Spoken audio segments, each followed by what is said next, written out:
ಓದೋದಕ್ಕೆ ಅಂತ ಎಲ್ಲೆಲ್ಲಿಂದಲೋ ಬೆಂಗಳೂರಿಗೆ ಬರೋ ಮಕ್ಕಳು ಇಲ್ಲಿ ಏನ್ ಮಾಡ್ತಾರೆ ಅನ್ನೋ ಡೀಟೇಲ್ ಹೆತ್ತವರಿಗಂತೂ ಖಂಡಿತವಾಗಿಯೂ ಇರಲ್ಲ. ಫ್ಯಾಷನ್ ಡಿಸೈನಿಂಗ್ ಮಾಡಿದ್ದ ಚೆನ್ನೈ ಹುಡುಗಿ ಅಪರ್ಣಾಗೆ ರವಿಯ ಜೊತೆ ಲವ್ ಇತ್ತು ಅನ್ನೋದು ಅವರ ಫ್ರೆಂಡ್ಸ್ಗೆ ಗೊತ್ತಿತ್ತೇ ಹೊರತು ಮನೆಯವರಿಗಲ್ಲ. ಆದ್ರೆ ಕೊಳೆತ ಹೆಣವಾದ ಹುಡುಗಿಯ ಪ್ರೀತಿಯ ಬಗ್ಗೆ ಮಾತ್ರ ಅವಳ ಮನೆಯವರಿಗೆ ಗೊತ್ತಿತ್ತು. ಇಂತಹದ್ದೊಂದು ದುರ್ಘಟನೆಯ ವಾಸನೆ ಕೂಡ ಅವರ ಮೂಗಿಗೆ ಬಡ್ದಿತ್ತು. ಆದ್ರೂ ಅಪಾಯ ತಪ್ಪಲಿಲ್ಲ.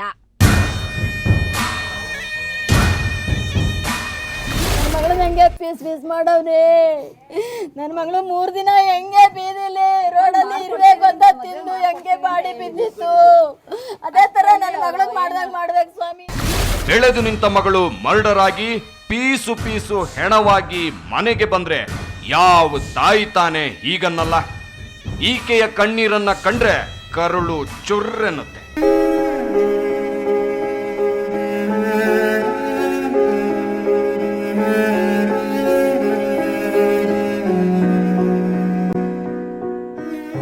ಆದ್ರೆ ಎಲ್ಲೋ ಒಂದ್ ಕಡೆ ಈ ತಾಯಿನೂ ಮಗಳ ವಿಷಯದಲ್ಲಿ ಎಡವಿ ಬಿಟ್ಲಾ ಅನ್ನೋ ಯೋಚನೆ ಕೂಡ ಬರುತ್ತೆ. ಯಾಕಂದ್ರೆ ಇಲ್ಲಿ ಲತಾ ಬಗ್ಗೆನೂ ಇವಳಿಗೆ ಗೊತ್ತು. ಈ ಹುಡುಗ ವಾಸು ಎಂಥವನು ಅನ್ನೋದು ತಿಳಿದಿತ್ತು. ಅವರಿಬ್ಬರ ಪ್ರೀತಿಯಲ್ಲಿ ಬಿರುಕು ಬಿಟ್ಟಿರೋದು ಕೂಡ ಎಲ್ಲರ ಗಮನಕ್ಕೂ ಬಂದ ವಿಷಯ. ಫೋನ್ ಮಾಡಿ ಮನೆಗೆಲ್ಲ ಗಾಬರಿ, ನಿಮ್ಮ ತಂಗಿನ ಸಾಯಿಸ್ತೀನಿ, ಹೊಡಿತಾಕ್ಬಿಡ್ತೀನಿ, ಹಾಗೆ ಹೀಗೆ ಅಂತೇನೋ ಹೇಳ್ತಿದ್ದ. ನಾವು ಏನೋ ಕೋಪದಲ್ಲಿ ಹೇಳ್ತಾನೆ ಅಂತ ಅಂದ್ಕೊಂಡು ಸುಮ್ಮನಿದ್ಬಿಟ್ಟು ಈಗ ನೋಡಿದ್ರೆ ಈ ಥರ ಮಾಡಿದ್ದಾನೆ. ಅವನು ನಾನು ಕೇಳಿದ್ಕೆ 2 ಏಟು ಹೊಡೆದೆ ಬಿದ್ದೋದ್ಲು ಅಂತ ಹೇಳ್ದ. ಆಮೇಲೆ ಇನ್ನೊಬ್ಬರು ಕೇಳಿದ್ಕೆ ಸಾಯಿಸ್ಬಿಟ್ಟು ಬಂದ್ಬಿಟ್ಟಿದ್ದೀನಿ ಅಂತ ಹೇಳವನೆ. ಮತ್ತು ಬೇರೆ ಪೊಲೀಸ್ನವ್ರು ಕೇಳಿದ್ಕೆ ಈ ಥರ ಹೊಡೆದು ಬೇಲಿಲೆಲ್ಲ ತುರ್ಕಿದ್ದೀನಿ ಅಂತ ಅಂದ್ಬಿಟ್ಟು ಹೋಗಿ ತೋರಿಸಿದ್ದಾನೆ ಸ್ಪಾಟು ಇದ್ದ ಜಾಗದಲ್ಲಿ. ಕೊಲ್ತೀನಿ ಅಂತಿದ್ದವನು ಕೊಂದೇ ಬಿಟ್ಟ.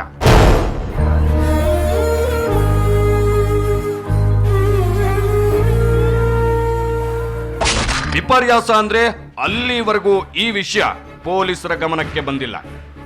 ಯಾವತ್ತು ಮೊದಲ ಬಾರಿ ಮರ್ಡರ್ ಮಾಡ್ತೀನಿ ಅನ್ನೋ ಫೋನ್ ಬಂತೋ ಅವತ್ತೇ ಕಂಪ್ಲೇಂಟ್ ಆಗಿದ್ರೆ ಈ ಹುಡುಗಿ ಇವತ್ತು ಬದುಕಿರ್ತಾ ಇದ್ಲೇನು. ಆದ್ರೆ ಇಡೀ ಮನೆಯಲ್ಲಿ ಯಾರಿಗೂ ಅಂಥ ಜವಾಬ್ದಾರಿ ಇರಲಿಲ್ಲ. ಅಪ್ಪ ಅನ್ನಿಸ್ಕೊಂಡವನು ಮನೆಯಲ್ಲಿದ್ದದ್ದೇ ಕಡಿಮೆ. ಗಂಡು ದಿಕ್ಕು ಅಂತ ಇದ್ದ ಹುಡುಗನೇ ಮೊದಲು ತಂಗಿಯ ಪ್ರೇಮ ಪ್ರಸಂಗದ ಬಗ್ಗೆ ತಿಳ್ಕೊಂಡು ಮನೆಗೆ ಹೇಳಿದ್ದ.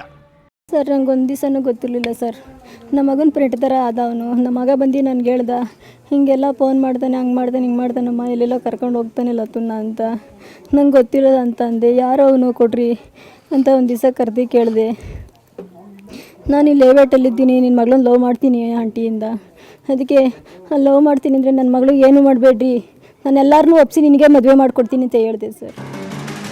ಮುಗೀತಲ್ಲ, ಇನ್ನೇನು ಪ್ರೇಮಿಗಳು ಮದುವೆ ಮಾಡಿಕೊಂಡು ಹಾಯಾಗಿರಬಹುದಿತ್ತಲ್ವಾ. ಇಲ್ಲಿಗೆ 6 ತಿಂಗಳ ಹಿಂದೆ ಮದುವೆ ಆಗ್ಬಿಟ್ಟಿರೋದು. ಆದ್ರೆ ಆಗ ಹುಡುಗಿ ಮೈನರ್ ಆಗಿದ್ರಿಂದ ಸದ್ಯ ಮದುವೆ ಬೇಡ ಅಂದ್ರಂತೆ. ನಂತರ ಲತಾಳೆ ಮನಸ್ಸು ಬದಲಿಸಿದ್ಲು ಅನ್ನೋ ಮಾತು ಅಲ್ಲಿ ಕೇಳಿ ಬರುತ್ತೆ. ಸರ್, ಈಗ 6 ತಿಂಗಳಿಂದ ಕಡೆ ಅವನು ಮದುವೆ ಮಾಡಿಕೊಡಿ ಅಂತ ಬಂದಿದ್ದ. ನಮ್ಮ ಹುಡುಗಿ ಮೈನರ್ 17 ವರ್ಷಕ್ಕೆ ನಾವು ಮಾಡಲ್ಲ, ನಾವು ಅಪರಾಧಿಗಳಾಗ್ತೀವಿ ಅಂತ ಅಂದ್ಬಿಟ್ಟು ನಾವು ಮಾಡ್ದೋ. ನೀನು ಒಳ್ಳೆ ಉದ್ಯೋಗದಲ್ಲಿದ್ದರೆ ನಾವು ಯಾವುದೇ ಜಾತಿ ಜನಾಂಗನ ನೋಡಲ್ಲ, ನಾವು ಮದುವೆ ಮಾಡಿಕೊಡ್ತೀವಿ.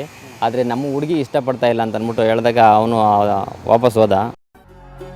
ಹಾಗಾದ್ರೆ ಲತಾ ನಿಜಕ್ಕೂ ಮನಸ್ಸು ಬದಲಿಸಿದ್ಲ.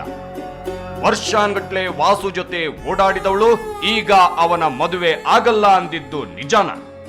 ಹಾಗ್ಯಾಕೆ ಮಾಡಿದ್ಲು ಅಂತ ಕೇಳಿದ್ರೆ ಅವಳು ಮದುವೆ ಆಗಲ್ಲ ಅಂತ ಅಂದೇ ಇಲ್ಲ ಅಂತಾಳೆ ನೊಂದ ತಾಯಿ. ನನ್ನ ಮಗಳನ್ನ ಕೇಳಿದ್ಕೆ ನಮ್ಮ ಮಾಮ ಒಪ್ಕೊಂಡ್ರೆ ನಾನು ಮಾಡ್ಕೊತೀನಿ ಅಂದ್ರು ಸರ್. ಮಾಮ ಅಂತೀಯಾ, ನೀನು ಒಪ್ಕೊಂಡು ನಾನು ಮಾಡ್ಕೊಳ್ಳಲ್ಲ, ನನಗೆ ಮೋಸ ಮಾಡ್ತೀಯ ನನ್ನ ಮಾಮ ಅಂತೀಯ ಅಂದ್ಬಿಟ್ಟು ನಾನು ಕರ್ಕೊಂಡು ಬರ್ತಾ ಇದ್ದೆ ಲೇವೇಟಲ್ಲಿ. ಇದೇ ತಂಗಿ ಮನೆ. ಕರ್ಕೊಂಬಂದು ಬಿಡಬೇಕಾದ್ರೆ ನಾನು ಹಿಂದಕ್ಕೆ ಹೋದ್ಮೇಲೆ ಅವ್ನು ಕರ್ಕೊಂಡೋಗಿ ನನ್ನ ಮಗಳನ್ನ ಕೊಲೆ ಮಾಡಾಕ್ಬಿಟ್ಟ ಸರ್.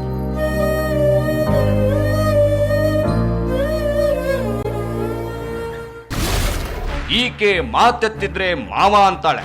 ಅವನ ಜೊತೆಗೆ ಏನೋ ಇದೆ ಅಂತದ್ದು ವಾಸು ಅನುಮಾನ ಪಟ್ಟು ಕೊಲೆ ಮಾಡೋ ಮಟ್ಟಕ್ಕೆ ಇಳಿದು ಬಿಟ್ಟ ಅಂತ ಈ ತಾಯಿಗೆ ಅನ್ನಿಸ್ತಾ ಇದೆ. ಆದ್ರೆ ವಾಸು ಬಾಯಲ್ಲಿ ರವಿನಂದನ್ ಅನ್ನೋ ಹುಡುಗನ ಹೆಸರು ಬಂದಿದೆ.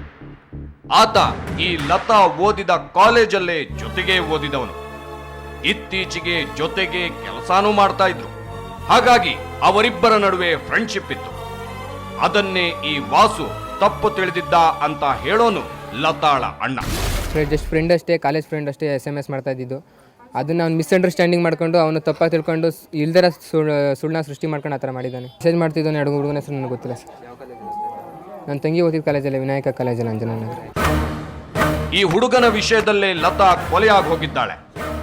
ವಾಸು ಹಂತಕನಾಗುವುದಕ್ಕೆ ಲತಾಗಿದ್ದ ಇನ್ನೊಂದು ಕಾಂಟ್ಯಾಕ್ಟೇ ಕಾರಣ ಅಂತ ಹೇಳಲಾಗ್ತಿದೆ. ಆ ವಿಷಯವನ್ನ ಪೊಲೀಸರು ಸ್ಪಷ್ಟಪಡಿಸಬೇಕು.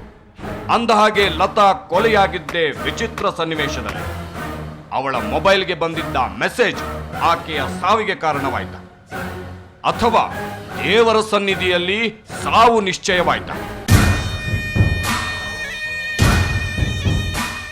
ಲತಾ ಪ್ರೀತಿಯ ಬಗ್ಗೆ ಒಬ್ಬೊಬ್ರು ಒಂದೊಂದು ಮಾತಾಡೋ ಥರಾನೇ ಅವಳ ಸಾವಿನಲ್ಲೂ ಒಂದು ವಿಚಿತ್ರ ಕಥೆ ಸೃಷ್ಟಿಯಾಗಿತ್ತು.